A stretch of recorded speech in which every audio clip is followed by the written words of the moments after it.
Double bedroom ఇల్లంటే ఏదో ఇచ్చినమా బిల్లులు sanction చేసినమా అన్నట్టు కాదు. పునాది తీసిండ్రా, బేస్మెంట్ లేపిన్రా, దర్వాజాలు ఎత్తిన్రా, గోడలు ఎంతవరకు లేచినాయి ఓ గిట్లా అడుగడుగు నరుచుకుంటున్నారు షైపాటి ఎమ్మెల్యేలు. అంతటితో ఆగుతుండ్రా? గృహ ప్రవేశాలు చేపిచ్చి యాటపోతులు గోపిచ్చి గుమ్మడికాయ గట్టేదాకా తిరిగి వాళ్ళు కొత్త ఇంట్లో అడుగు పెట్టినాక వాళ్ళ బాధ్యతను దించుకుంటున్నారు. చూడుని కావాలంటే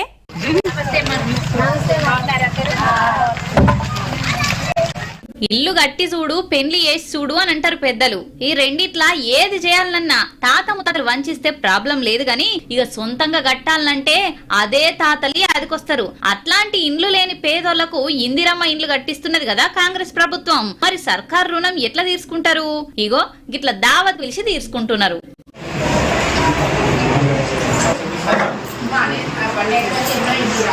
ఖమ్మం రామచంద్రపూర్ బంజర్ గ్రామంలో ఇందిరమ్మ ఇంటి ఓపెనింగ్ కు సత్తుపల్లి జిల్లా ఎమ్మెల్యే రాగమై మేడం రిబ్బన్ కట్ చేసింది. ఇక సత్యనారాయణ స్వామికి దండం పెట్టుకుని తీర్థ ప్రసాదాలు తీసుకొని ఆ ఇంటోళ్ళైన ఓనర్లకు శుభాకాంక్షలు చెప్పి అప్పుడు మేడం భారం దించుకున్నది.